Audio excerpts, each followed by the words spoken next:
Welcome back to the Joe Mack podcast. I have a very special guest. His name's Bryan Housel from Japan, from the Japanese island of Okinawa. How are you, sir? Hey, man, we're doing great. It's a beautiful day out here on the other side of the world. I love that shirt, man. Show him the shirt. Yeah, man, it's awesome. I'm pretty proud of it. We'll get Tiff on here pretty soon. You see who the real boss is, man. Oh, sounds good. Miss you guys, man. It's been a while since we caught up. Recently, I've been catching up with a lot of LS guys. Hey, that's where you and I met. We served how long? Probably 2007 and 2008, pretty much. Shoot, I checked in 2006. At first with BTO, and then we changed to LS company with the reconfiguration there. And I did a couple pumps. I chopped CLV8 a couple times. Let's see, 2007 and 2009 went out with V8, and then we left, moved to Cali in 2011, and then we met up with you again. And we lived together. What years was that? When you came back out? 2013. Yeah, 2013 going into 2014. Yeah, man. I wasn't that surprised to see you with your shirt off this morning. I was like, yeah, that brings back some memories. Oh man. Hey, I'm sorry, just to do a proper introduction to get everybody up to speed. Bryan is currently serving on active duty. Him and his whole family, they're stationed in Okinawa. They've been there for several years now. Am I correct in that, Bryan? Yeah, July will be 4 years. We got another contract out taking us to summer 2021 right now. It's hard to imagine leaving, man. It's a peaceful place, beautiful. That's what I've heard, man. I've heard a lot of great feedback. I'm so glad that you guys are doing good. I got to see you guys a week or so ago on video. You guys look happy, healthy. I mean, who could ask for more, man? I mean, how's so Japan's been treating you that well? Yeah, it's fantastic, man. I mean, we're real spoiled. I've been living and working on the same base for 4 years. Like all the commodities. I mean, we're 5 minutes from public beach access. So safe. The nationals are just fantastic people. It's a great culture. Just everything is, again, really safe, really island life, so clean. Really peaceful spot, man. So it's even our neighborhood on base, just a lot of other staff and COs with older and younger kids, and it's a good community here too, just looking out for each other. And I mean, just it's a great social environment, just really happy, again, really blessed, peaceful kind of place to be, especially right now with the boys being 3 and 5. Lots of kids to play with, lots of other taking the village leadership kind of approach through the neighborhood. It's great, man. So ready for a lot of these restrictions get lifted with COVID. The playgrounds here, I mean, they'll turn a 37-year-old man into a kid again in a heartbeat. They're a lot of fun.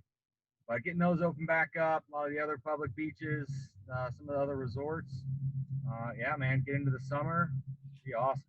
How many years have you served overseas total? Because you did a tour in Okinawa before, right? Yeah, my first duty station out of boot camp right in the beginning of 2002 was at Camp Schwab up north. So I was here 02, 03. Yeah, man, it's a little different being up north and being single on the grunt base.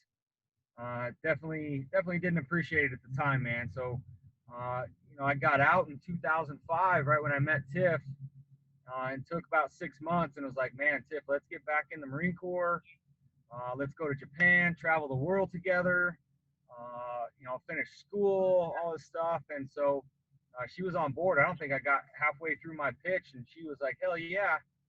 And so we re-enlisted. So I was at MEPS in the morning, re-enlisting, and then that afternoon we were at Jefferson County Courthouse, got married, and great investment, by the way. A lot of return on my money for that.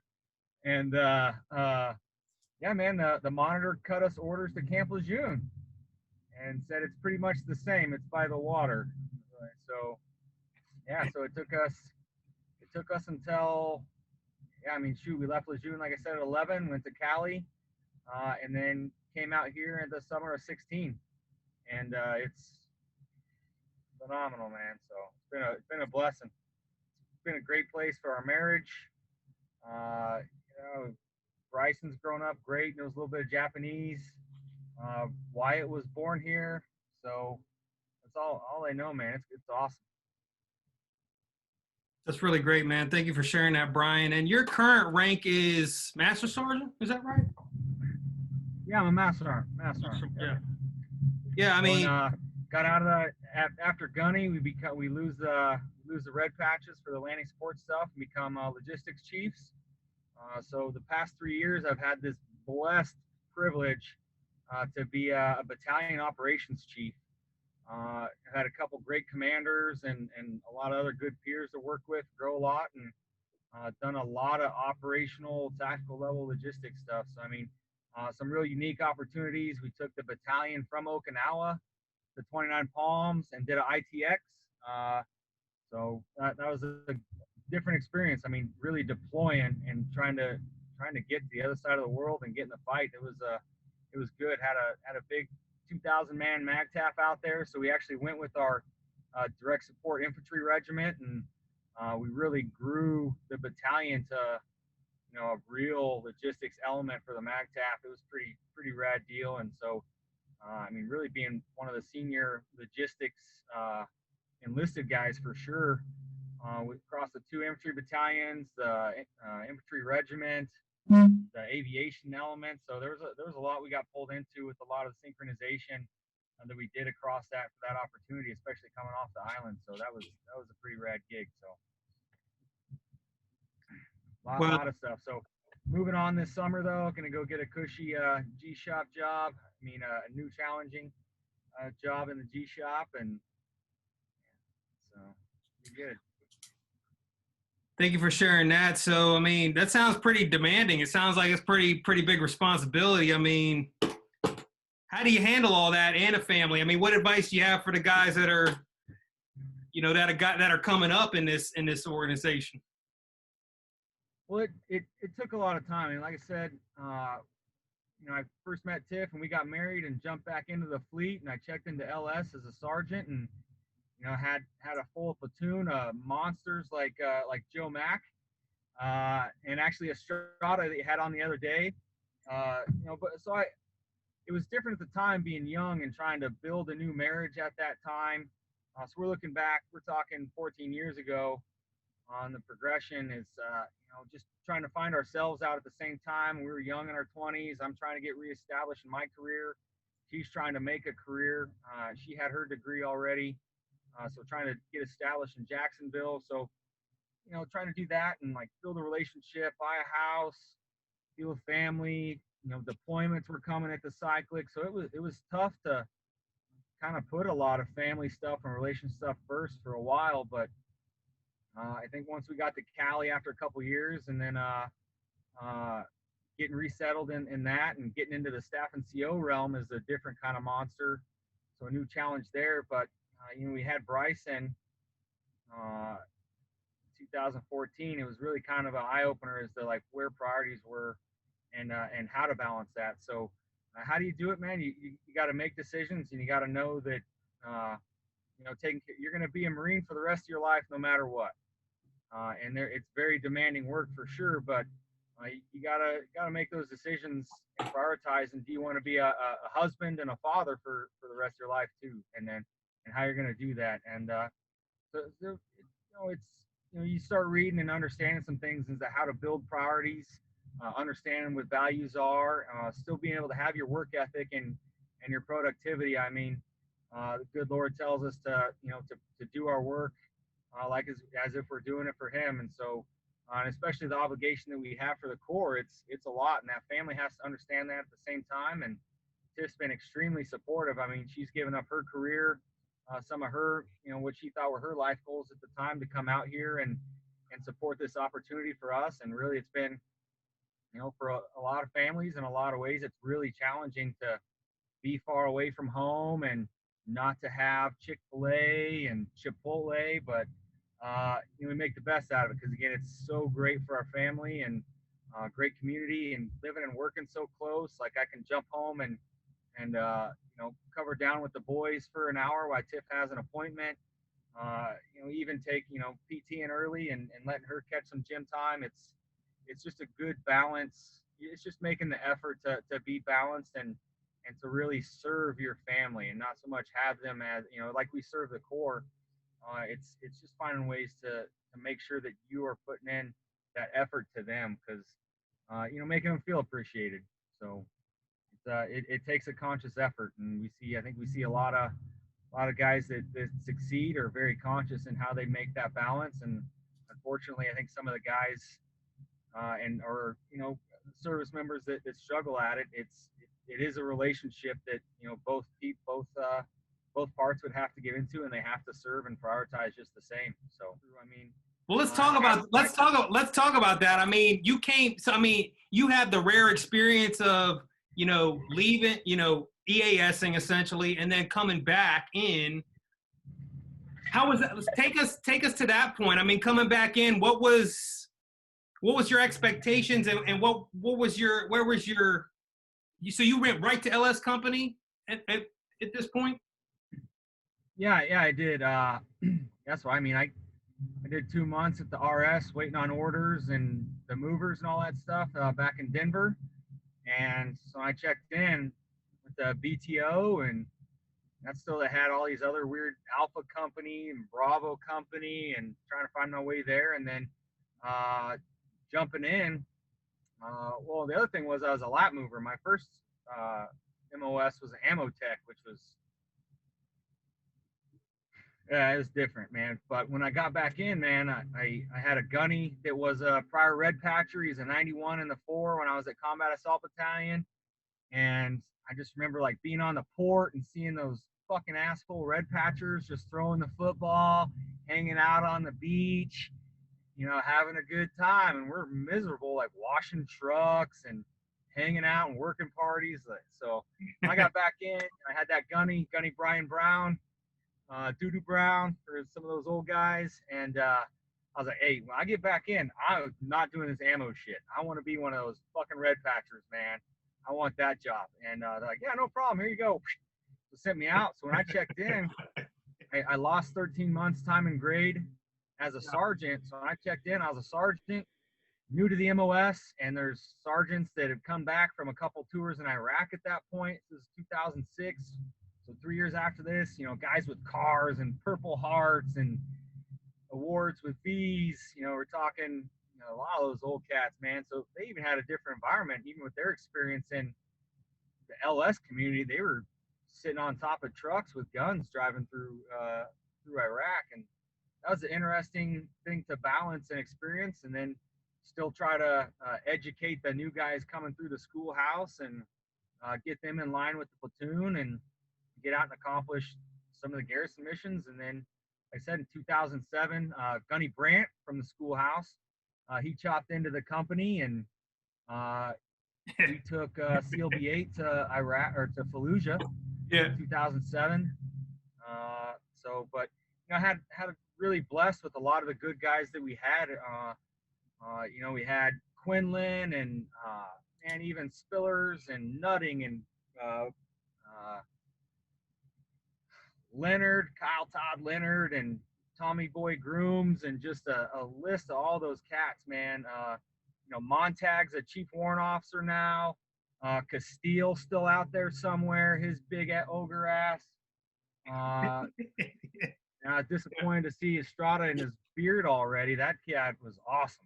Yeah. And I was blessed for that guy. So I mean, having that challenge and having those big platoons, that was a phenomenal kind of leader to have in. And you came back from the MEU as a young corporal, and your little cocky ass, your little tiny rims on your car, always hustling. And it was great to have you guys. It was a lot of fun to go to work and to be a part of that family and that community. And still having you. I mean, I still talk to a lot of those guys here and there, not as much as you, but yeah, man. So it's good to see people still getting out and getting around. And as we grow, for me, the Marine Corps was really the best thing for me, is good structure. And When I got back in, it was a different mentality too. I wasn't just trying to figure it out.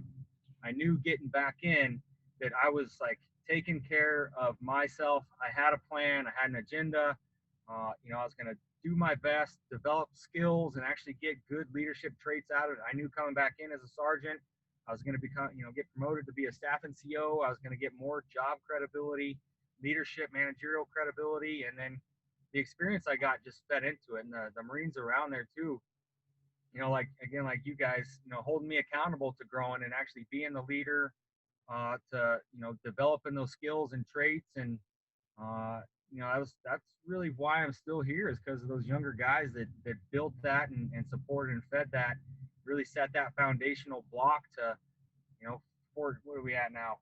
14 years later almost. So uh, it's just a real blessed opportunity to start with that, and getting into this and having the obligation to still reaching out and seeing some of these guys and still doing my best, and going to schools and developing, personally makes you better professionally, and just getting out and challenging. Now it's grooming a lot of officers. I mean, company grade and getting into a lot more even field grade officer relationships.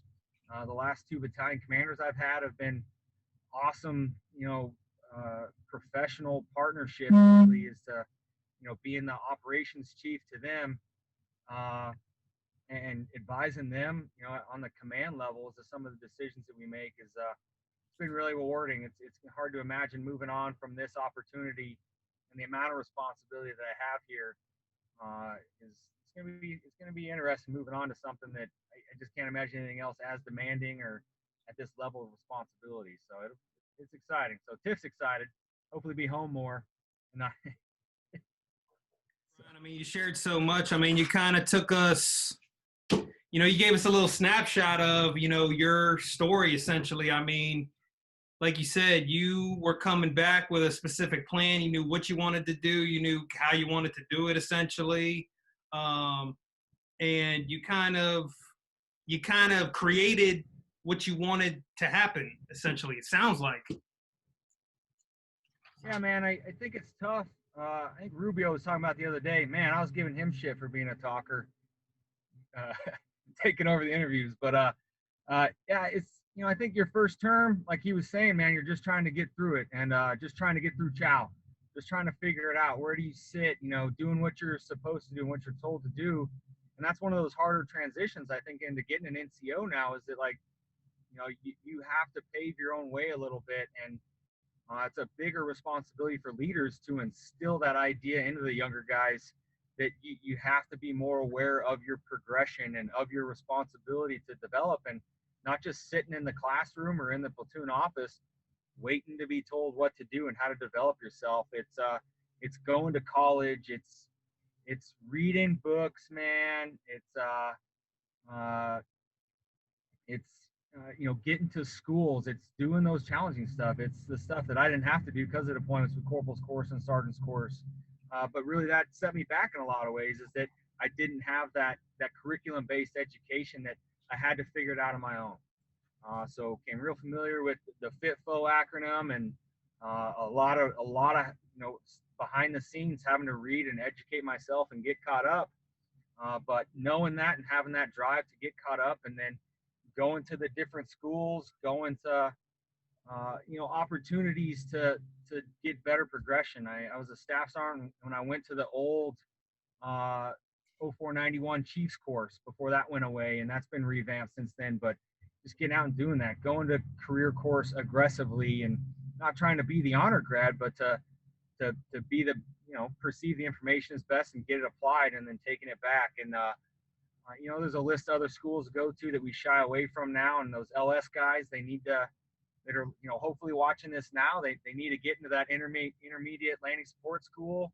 They need to go to hazmat. They need to get into embarkation schools, because it's a tough transition from that staff sergeant 0481 platoon sergeant probably to throwing on that second rocker and that 91 label and stepping into an artillery battalion or a CLB or a squadron on the MEU, and actually being the ground support guy, and really having to level out and know your trait and skills. And it's the more you do when you're younger. I mean, as a LS guy, we loaded airplanes, we assessed load plans for C-130s and C-17s, but I hadn't been to AMC. So, another thing was, even as a gunny, shit, I might have had a number from ASARC and still went to AMC load planners just to make sure that I was finding every way possible to continue to build those traits and those skills and to have that better foundation to be able to mentor and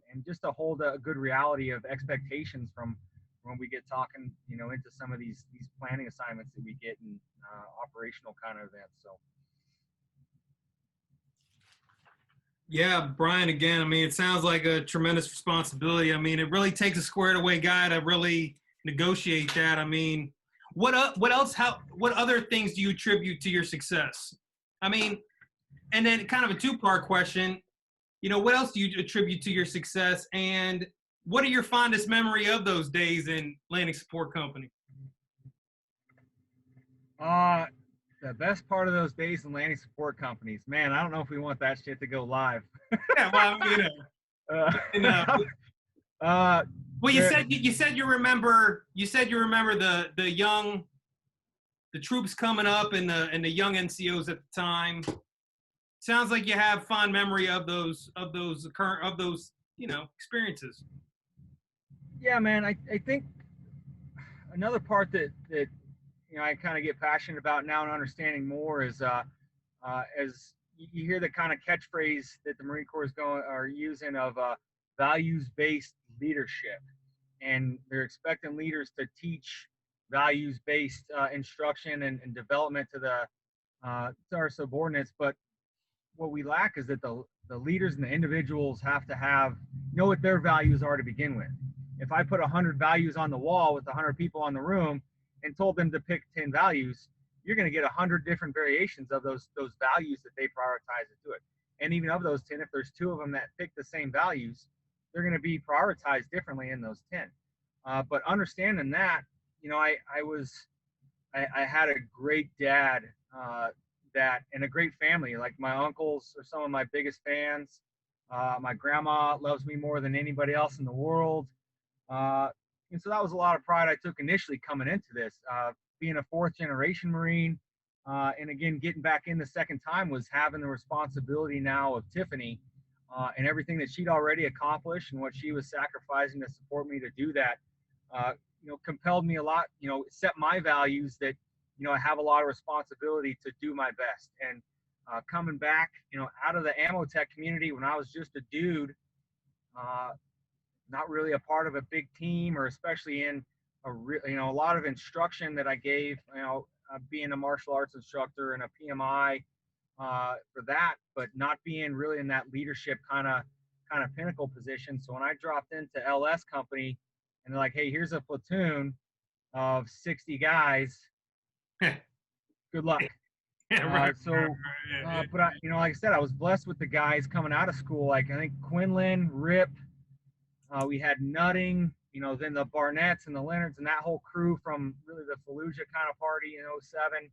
So now I was really responsible to being that leader to them. And they were mature guys. They weren't, 17-year-old kids. I mean, shit, I remember the first time, I think Dana Kent checked in. I think she's a staff sergeant or gunny out there somewhere now. She checked in at first Marine we saw from 1990. And we're like, damn. She was 17 years old. Mom, no shit, signed her waiver. And it's like, oh my God. But, getting those Marines out and getting them trained to do the job, we thought 07 going to Fallujah was going to be, a really big challenge. So getting out and getting prepped and doing a training, we had Gunny Brandt there. So really kind of building that family environment and keeping those guys close was what made it great. So, the old creed used to talk about inspiring the old and influencing the young. And I got really inspired by what all those guys brought to the table. And I was, of course, influenced by the older guys, the Gunny Brandts, the Kirkpatrick, the Bessels, a lot of those old cool cats, Gunny Brian Brown from back in the day, of course to them that I owed them that I was, continuing their legacy from what they instilled in me. but I owed it to the younger guys, and they made it great. You know, sitting out on the LZ, on the I-beams, waiting Yeah. for birds to come in, Yeah. just hearing the stories that I won't drop, you know, what the guys were doing on the weekends until they get on their own podcast with you. But Right. man, it's just a great family environment, and so being able to reach back to you and still have you be a part of that family coming out and to Cali, like we were blessed that and really kind of honored that we had that relationship and people look to us like that. So I mean, um, I said Tyler Montag. We got you meritoriously promoted. As much as maybe first star major weren't too hip to it because we knew you were still getting out in a couple months, but you deserved it, man. You worked your ass off for it and got it. You were the guy for it. Montag came through and man, he had his picture on the MLG wall for the year, I think. We took a lot of pride in that in our community because everybody knew who the Red Patchers belonged to. So we worked hard to being awesome and to being, that real positive environment that became contagious. Yeah. And people wanted to be a part of, and they wanted to work hard, and they wanted to be accepted with that environment that we had. Stevens, Topher, Chris Stevens, another master on the East Coast now. My peer, we were going back and forth as the first and second platoon sergeants and taking the different debts out. And Yeah. but it was good competition. The platoons were up. We were trying to fuck each other over and get more work done and have the meritorious guy and have the Marine of the Quarter guys and feeding those Marines into it. And, fighting over when we come back and rebuilt the platoons, it's like, it was a draft, man. It's like, I want Scarce. Well, I'm getting Nutting. Well, I'm taking Barnett then. Barnett's not coming without Leonard. And I got McAvoy. Like, I'm getting Estrada back. And, really haggling through it. And it was a lot of fun, man. We built some good teams. I know that CLB 18 from 2007, we were pretty nasty. We were pretty proud of ourselves. I know you Mew guys were pretty proud of yourselves. I didn't get one of those Mew chops in that first decade. Took out the LFSP in 2009, and that was super gangster. We were doing some awesome stuff. We had some guys really on the forward edge. Did some awesome firsts. So first time 777s lifted in combat there out of Fiddler's Green. You can DVids that. Kind of a big deal. We had a monster team built with that group. And then even when Haiti happened, we built a nasty debt to go out to Haiti. So they were, with the experience that we had in that time that we had a lot of really proficient, really good guys and gals that they were able to go forward and do some great things for that community. There's a lot of guys that came from that went back to the schoolhouse. So Dustin Salmons betrayed us. He's a first sergeant now, and he's headed back out to the Rock here this summer.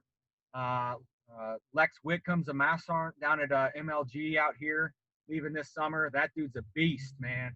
He's still slaying it. Gosh, that dude's awesome. So, let's see, we got, some of the other cats from the schoolhouse. It's just interesting, man. We got an LS platoon in the battalion. So I'm always asking them, who are your instructors? And shit, their instructors now are probably still in high school when I was back in that debt, man. So, it's good, man. It's a good community. We made it a family, man, and that's what it was. And we had guys that wanted to be a part of it, and the guys that didn't want to, I'm not gonna say they isolated themselves but they got it. It's there's some guys who got their ass beat, and they wanted it. So it's funny. I recognize some of the names from y'all's chats the past couple days. Pretty good times. Yeah, I mean, just the names that you were dropping. I mean, Christopher Stevens, obviously. I mean, Gunny Brandt. I mean, Russell Brandt. This guy was like, you asked me, you asked Fowler, you asked me, bro, we all got,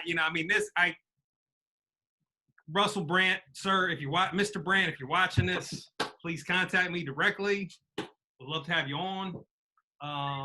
So many great leaders, yourself included. I appreciate you acknowledging me, saying that I deserved to be a meritorious sergeant. What I do know is that I was fortunate enough to be, in a unit with guys that were striving to be better and make themselves better. At the same time, guys were coming back from very rough situations, and I can understand. I could see it from that angle too. How they might, they were kind of had a certain kind of way about it. It's a very, everybody was. It sounds like everybody's just kind of trying to figure it out. Would you agree? Yeah. I mean, everybody had their different kind of experience. I know I had a challenge. I was looked down upon in 2006 because I came back. I was on Oki, and there was stop, move, stop loss on Oki. So I wasn't getting in the fight at all for the OIF, OEF stuff.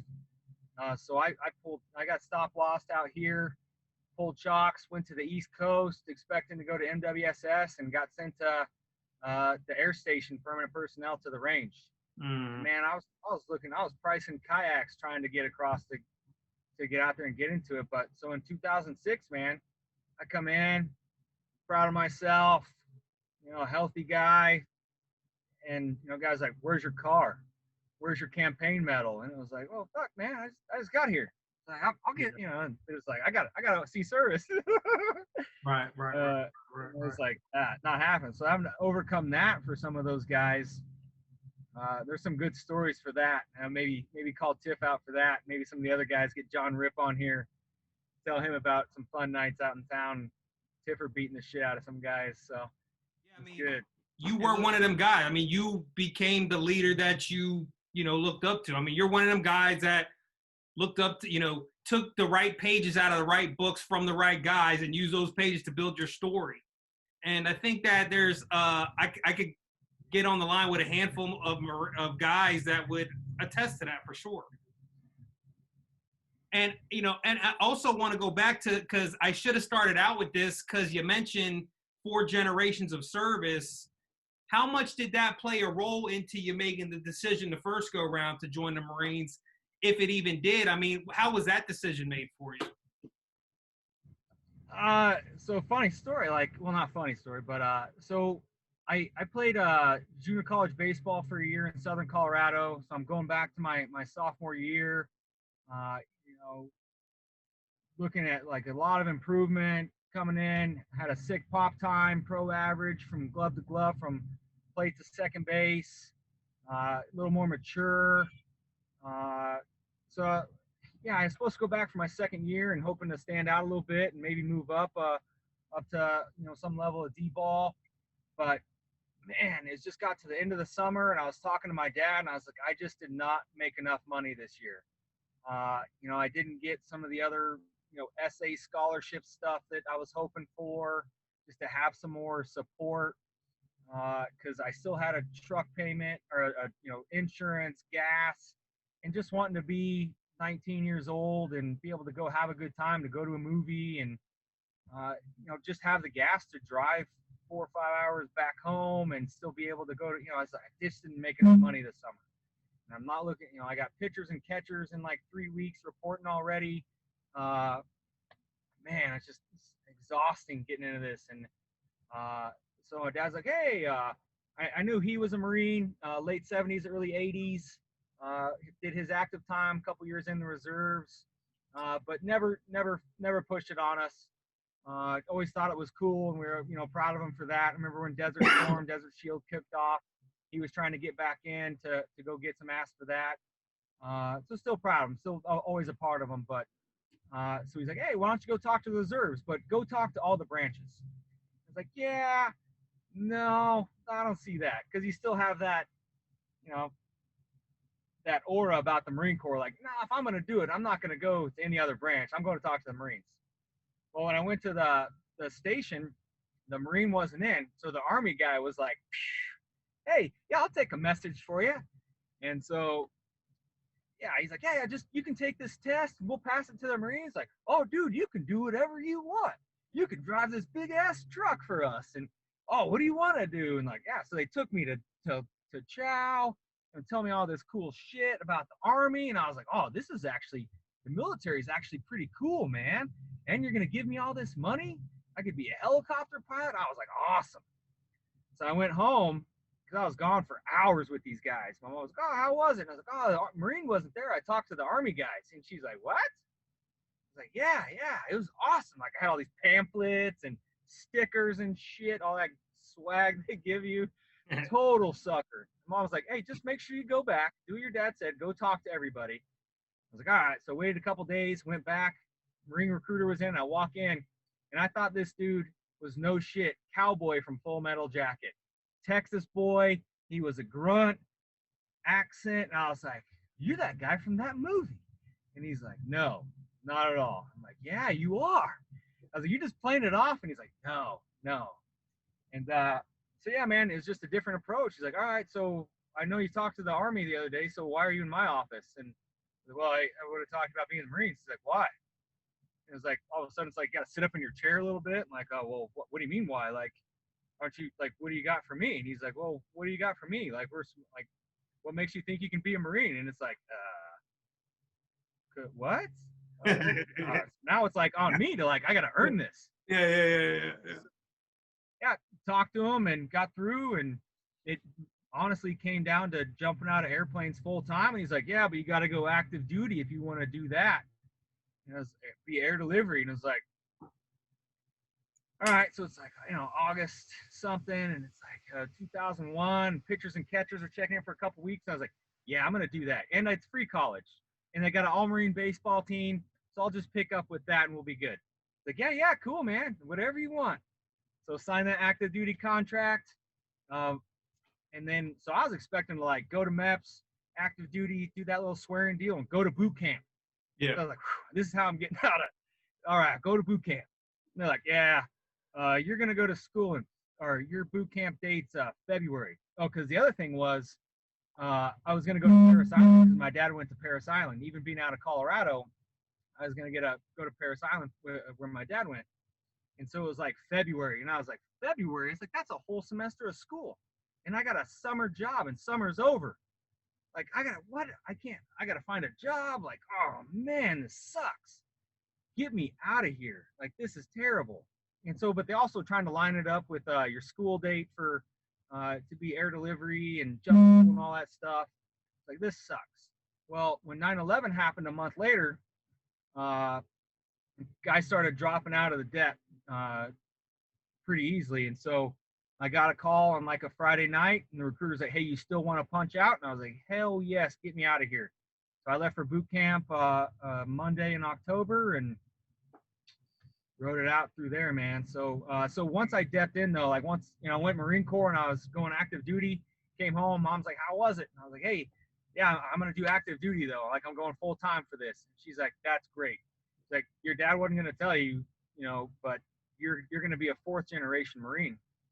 I was like, oh, that's pretty rad. So that's kind of cool. So then started getting pictures of my great grandfather was actually in the Navy, but all his brothers were Marines in Vietnam. And then their dad, so it goes way back, but it kind of worked out cool too because Tiff's grandfather was a Korea and Vietnam vet, so we do little family outings with him, and he'd sit there and just get out of his chair when I'd come through and all happy to talk to me. And he lived out there in Swansboro. We were out there at Lejeune. We'd go visit, so we could see him before he passed, and we always had something in common. He'd sit there and start telling old war stories with me that none of his kids even knew. And the first time I heard any of this stuff, and even going through his kind of I Love Me book after he'd passed away, and going through with his family and talking through him as his record book and some of the other things he did. And it's a cool kind of lineage to have. It's definitely been an interesting period to be a part of the Marine Corps. With OIF, OEF, a lot of things going on, and now we're kind of redirecting, reorienting things out here to the Pacific. And so being on the kind of forward edge out here, it's interesting times. A lot of changes that General Berger's making now, the Commandant. That's really sexy planning stuff. I get kind of start geeking out into with the littoral unit kind of stuff they're building into, getting smaller. It's going to be awesome. I'm not going to be lining up 30, 50 truck convoys and driving down the highway. It's going to get back to that Last Stand of Fox book reference there. guys, stuck in North Korea, and the cooks, running machine gun nests, and it's going to get down to getting back to that Marine rifleman concept and getting small and really getting that what makes us special with our combative capability across the population that the Marine Corps has. So still exciting times. We'll see. Hey, Bryan, sounds good to me. I mean, you tell it pretty well. And just to recap that, so you were, I mean, just to go back, you were playing college ball. You said your father was in. He did a tour in the late '70s, early '80s, but he never pushed it on you. It's funny because I just had the conversation with Rubio yesterday. His dad was late '70s, never pushed it on him. But you said there was that aura. Is that right? Can Yeah. you describe that? I mean, what was it?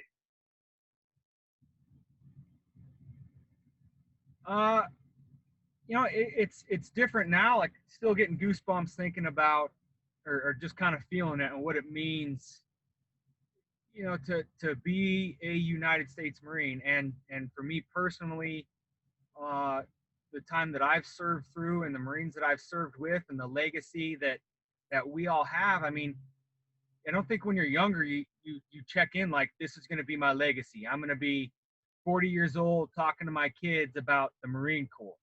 I never imagined that being 19 years old in August of 2001, and signing that contract and raise my hand. I didn't imagine what it'd be like to be on Okinawa with my boys, to be a battalion ops chief, a freaking master sergeant in the Marine Corps, and just how much influence we have talking to the guys of war fighting and getting into exercises and training them to the standards.